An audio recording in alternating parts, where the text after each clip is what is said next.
Have you ever wanted to self-publish a book, or maybe your child wants to self-publish a book, and you just say, there's just not enough time in the day to do this. I have to homeschool them and do everything else. Well, you can actually use self-publishing a book as your language arts curriculum.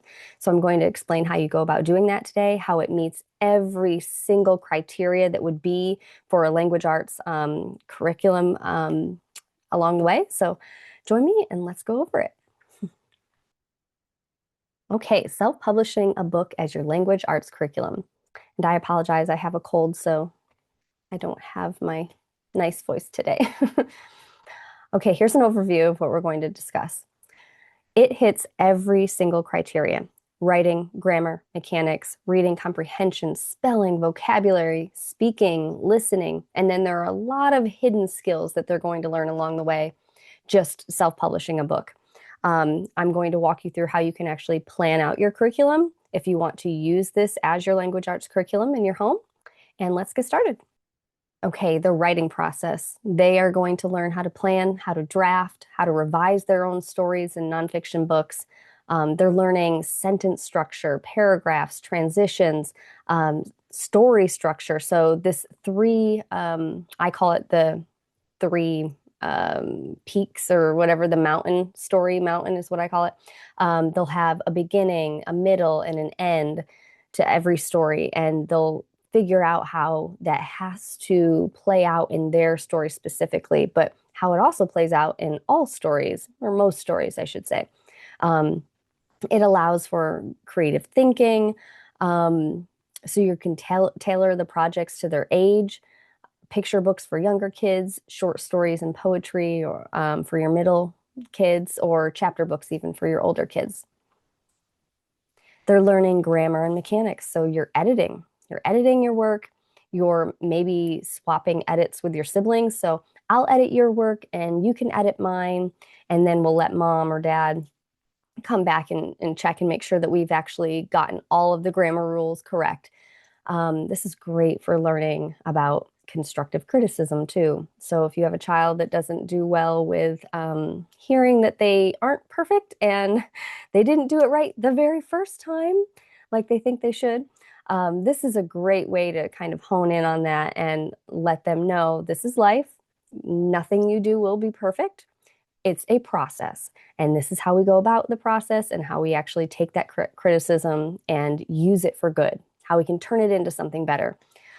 Proofreading, it teaches them punctuation and capitalization, correct word usage, and you're doing this very naturally. It's not being forced upon them. They want to do this. They want to have a good piece of work when they're done. You can actually turn a section of their story into a grammar mini lesson. For example, you could say, okay, let's fix the dialogue punctuation here. How would we go about doing that? So reading and comprehension. They read other people's children's books or stories or chapter books or whatnot, and they're doing that to hone in and study rhythm and tone and structure and storyline.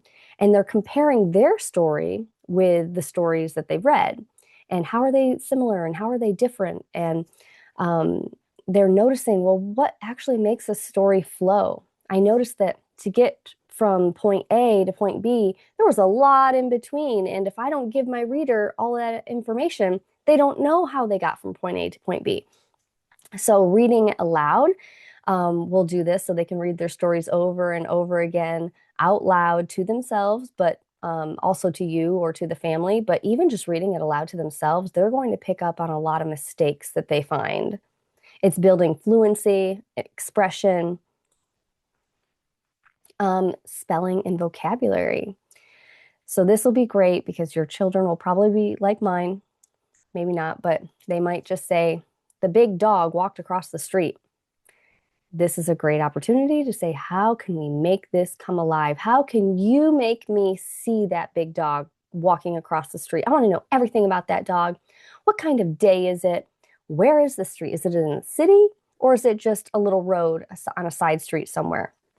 Is there a lot of traffic? What is the dog? Is it a German Shepherd? Is it a tiny poodle? What is it? Is it afraid? Is it excited? You'll get into all the vocabulary words that you could use to describe that dog and that situation, but then spelling. So when they've written out their manuscript, this is a great opportunity for you to go through very quickly and just write, off on the side all the words that they've gotten wrong. Use that as the spelling list for that week, for that month, however long, and tell them these are the words that you missed. They were incorrect. And this is what we're going to do. We're going to use this as our spelling list. And you can test them on that and see how they grow over time. You can save their work because you'll want to do that if you have to keep a portfolio. So save that.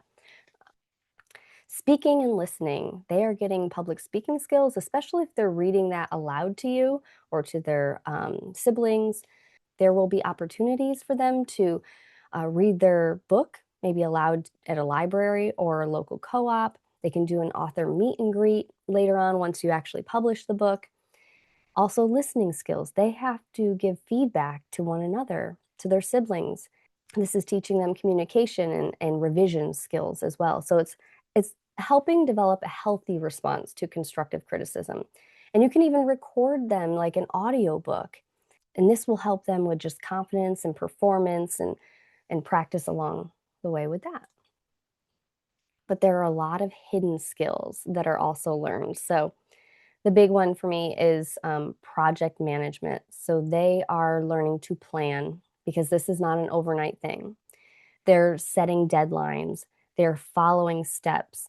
I have a couple videos from people that I have interviewed, some other kids, and that was one of the things that they all mentioned was the planning and the setting deadlines, and it was really good for them to do that. They had a goal and they had to work toward that goal, and they wanted to work toward that goal because they wanted the finished project. They were excited about that finished project.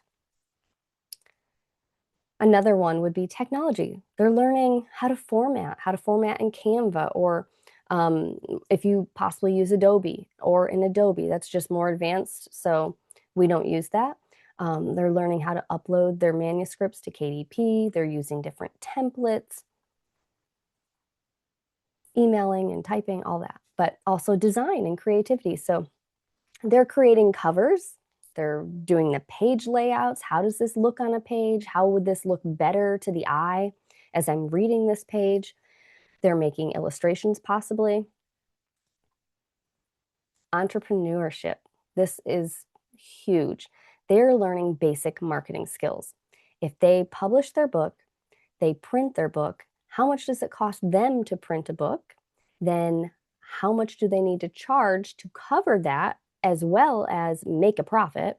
But also think about the market and where does this book fit along in the market? Are other books of the same quality, the same pricing, or is my pricing too high? All of that goes into it, and they have to research that and look at that. They're writing descriptions about their book. So if you have anything online, so with the technology aspect, if you allow them to do any kind of website for their books or social media or anything like that, you don't need to. I'm just saying if you do, you would need to write a description. But even if you're just putting it on Amazon KDP, you need to have a description what that book is about. So they're writing about that and sharing it online, of course. But they can also share it and sell it if they want to go to local vendor markets and such, or local libraries or small little town local bookstores. But the biggest thing is perseverance and confidence.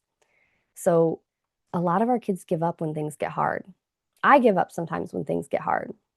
This is teaching them to keep going. You're going to be their cheerleader. Their siblings are going to be their cheerleader, probably because their siblings are playing a role in this somehow as well, and they want to see it through.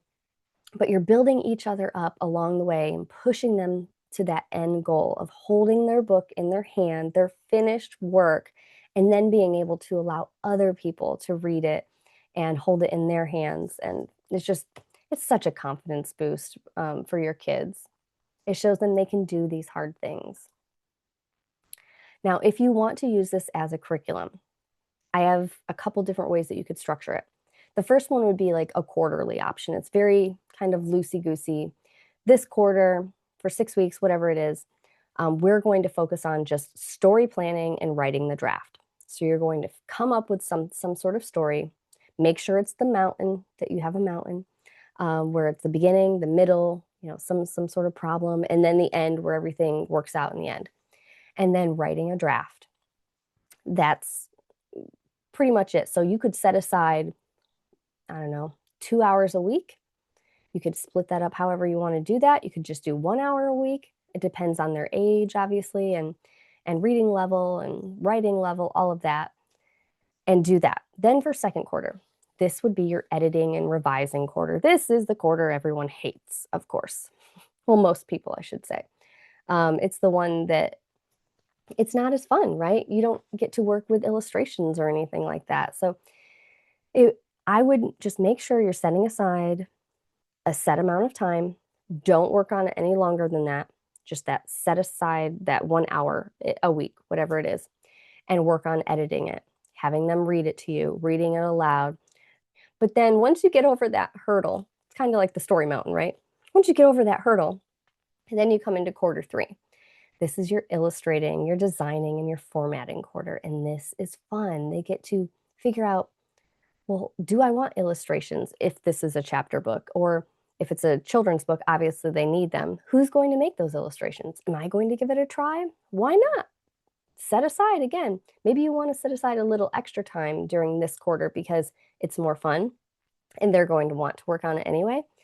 And then designing and formatting that in Canva. How do we actually get the margins in our book correctly so we can put this on the page and it looks correct. And then quarter 4, you're almost at the end. This is the publishing, the promoting, and then reflecting on what you've learned. So publishing part is actually the easiest part. You're uploading it to KDP or Ingram Spark, whatever you do. And then you're putting it on your website if you have it, or maybe mom and dad are just sending it out in an email to friends and family or on their own social media, however that is, but just promoting it in that way, meaning come alongside our child, our children, and support them and encourage them. Even if you don't buy the book, can you help to just encourage them along the way? And even allowing some people, you can even allow them to read it for free if you want to put an online version that would be free for them to do. If you're not sure how to do that, message me in the comments and I'll point you in the right direction. But then also just reflecting on what they've learned. So once they actually get that book, they can figure out, okay, what do I want to do now? Do I want to sell it? Do I want to just keep this as a legacy project? I love it so much, but I really don't want everyone to read it. Or do I want to give it away as a gift? Did I make this as a project that I think a lot of my family would enjoy, aunts and uncles, cousins? How am I going to go about doing this? And would I want to do this again? All great questions. Now, if you're going to do this more of like a weekly rhythm option, this would be my suggestion. So Monday, set aside again, maybe 1 hour each of these days to do this, sometimes less. Brainstorm, outline. So on Monday, figure out, what am I going to write about? I need to come up with some sort of outline. How is this story actually going to go about? This might be a good section to actually, if you're using a picture book, to just make a mock-up book where you would put a bunch of pieces of paper together, 32 pages or 24, however long you would want that book, and just kind of outline a couple of the scenes, what is going to be happening. Tuesday, you would write a new section of your story, 20 or 30 minutes. And then Wednesday, you edit your older sections, the ones that you've already done. If you haven't gotten any older sections, you could edit the one that you're doing or continue writing on that day. Thursday, reading and studying other authors or illustrators' work. So you can just set aside your own piece. Don't even pick it up that day. Don't let your kids pick it up. Give them a break and just tell them, we're only going to read and study other picture books today. It's going to fuel their imagination. It's going to help them figure out that story structure, and just probably make them want to pick up their writing. And then on Friday, just sharing your progress, or if you're at the illustration phase at that point, you could design the illustrations. But sharing the progress on Friday, that might actually be, if you're earlier in the early stages, you might want them to start writing a little bit more that day if they want to. The big thing is you're not trying to force this, and you're not setting a deadline that's set in stone where we have to have this book written and done in 3 months, no ifs, ands, or buts. Because if you do that, it's going to feel like a chore. It's not going to feel like they're actually expressing themselves and getting creative and just enjoying it along the way. You do have to have obvious goals in mind and some sort of framework of where you want to go. Maybe by the end of the school year, you have this done. But I would say just don't push so hard and don't push for perfection. That's not what we're going for. We're going for fun. We're going for creative expression. We're learning language and spelling and grammar and mechanics, all of that. That's what we're going for. Surrounded by or encompassed with the love of just doing this together and not hating language arts. They all learned a great deal and probably more than what they would have learned in a language arts curriculum package for that year. And remember, you're only doing this for 1 year, or you're only doing this for 6 months, however long you set. They're not going to lose any progress that you've made so far in another language arts curriculum. I promise they'll probably pick up even more. And the things that they've already learned, they'll solidify doing it this way because it's focused on something that they want to do versus what they're forced to do. Now, you will need to document for portfolios, well, possibly, depending on your state. I would keep a printed copy of all their outlines, their drafts, their edits, any kind of writing sample as showing proficiency or progress. Screenshots, you can just save a screenshot of your computer, of them uploading their book to KDP when it's actually on Amazon. You can have a screenshot of that they finished it. You could actually attach a PDF of their finished book, or maybe put the finished book in their portfolio if you have a portfolio that's actually physical and not a digital version. And then taking pictures if they're out in the community, if they're at a library reading the book, or at a local co-op, or at a school, markets. Take pictures of that and include that as well. List the skills that are covered. And we've been through this. So writing, editing, revising, publishing, grammar, vocabulary, reading, comprehension, story structure, style, all of that, speaking skills. If you're creating spelling lists, like I mentioned before, based on what they've written and all the words that they've gotten wrong, include those spelling lists and include those tests they've done on those. Social media. So if the child creates any posts, or if you create any posts or videos, or even websites, if they've created a website for their books, attach the links, just so people can see this was a long process. These were all the steps involved, and I'm sure that would pass in your portfolio, but only you would know that best. But I just feel like self-publishing, it's better than any worksheet that you could give your child. It's meaningful and memorable, and that's because it's personal. It's something they've created from their mind, and they're putting it all together through a process that is not an overnight process. It takes some time. So that perseverance is being built up, and it builds confidence in your struggling readers, in your dyslexic readers, your dyslexic kids. I have a dyslexic kid. She did not write out by hand her book. She dictated it into the computer, and that's how we would go about editing it. I can print it from there, obviously, but if I made her stop and write out or even type out what her story was, she would lose part of the story along the way because she was so hyper focused on making sure she spelled everything correctly, and all of the words, punctuation, everything was capitalization, all of it was done correctly. She was too focused on that. And I don't want any of my kids to focus on that at the beginning. That shouldn't be the goal. You might want to do this even with your non-dyslexic kids. Have them voice their story to the computer.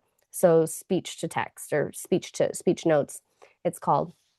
That at least gets the story down, and from there you edit it and you pull it apart a little bit and you revise and you edit. It encourages collaboration between siblings. So maybe one of your siblings or one of your children are really good at drawing, at painting, illustrating, 3D graphics, all of that. They're going to head up the illustration department. Another one of your children are really good at editing and just story structure in general. Maybe that one is going to work with your other child and making sure that it sounds correct. And this is helping them learn how to work with difficult people because siblings together can be difficult, right? But it's teaching them how to go about doing that. And maybe you have another one that's really good at, I have my son, he's really good at building websites and things like that. So he wanted to make a website for us, for our books. So that's how he helped out. And then it connects your academics to real world results. So, for example, over here, my daughter, we went to the local newspaper and we had an interview with them, how she went about doing this and why she went about doing this. And she wanted to encourage other kids to publish their book. And it's just connecting that. It's making the connection of something that they're doing in the classroom or in the home is actually affecting the world outside of the home. So, where are you on your self publishing journey in your family, or maybe just for yourself? I'd love to know. If you have any questions, let me know. And if I can answer anything for you, I will definitely do that. If I don't know the answer, I will point you in the right direction because I'm no expert. We do this because we love it, because it's just fun for our family. We've learned so much and it's bonded us together. So happy book building.